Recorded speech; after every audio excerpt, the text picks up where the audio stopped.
ლიდერები არ უნდა დათანხმდნენ ამას, რა თქმა უნდა. პაატას პოზიცია, მე მესმის, პაატას პოზიცია არის ჭეშმარიტი ლიდერის პოზიცია.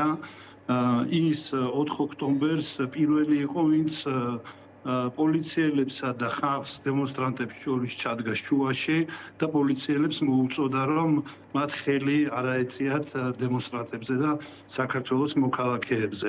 და ასევე ის როგორც ლიდერს შეეფერება, ახლა როდესაც ესე იგი 4 ოქტომბრის საქმეზე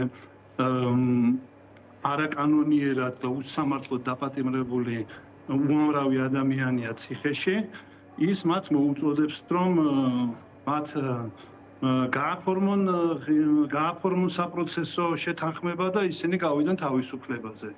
და მოუწოდებს ყველას, როგორც ლიდერებს, ასევე სხვებს.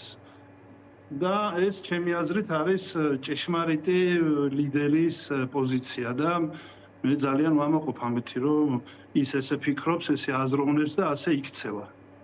კი ბატონო, თავად მისი პოზიცია უშუალოდ მის თავთან დაკავშირებით გულისხმობ ბატონ შუქრი, როგორ შეიძლება, ანუ შეიძლება შეიცვალოს, აი თუ მაგალითად ყველა დათანხმდა და რაღაც აი ამ ფორმით დატოვეს საპატიმროები, შესაძლოა რომ ბატონი პაატაც წავიდეთ სამწინადადებაზე?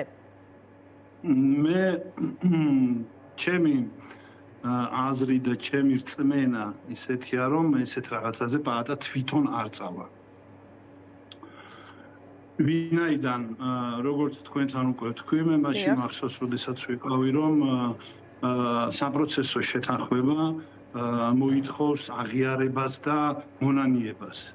და პაატა ამას არიზავს, იმიტომ რომ ის დარწმუნებულია, რომ მას არანაირი დანაშაული არ მიუძღვის საქართველოს სახელმწიფოებრიობის წინაშე და ის იქცეოდა ხალხის ინტერესში, სახელმწიფოს ინტერესში, მოქმედებდა და აქ არაფერი ის არის ახლა არაკანონიერი ტყვე, ესე რომ ვთქვათ, ამ რეჟიმის.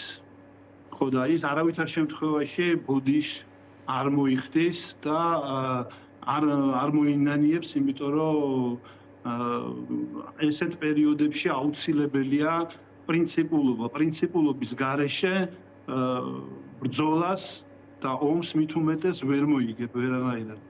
ამიტომ დარწმუნებული ვარ, ჩემი აზრით, ყველა ლიდერი შეინარჩუნებს ამ პრინციპულობას, თავდადებულობას, რითიც მერე უკვე მომავალში საქართველო გათავისუფლდება ოლიგარქიისგან.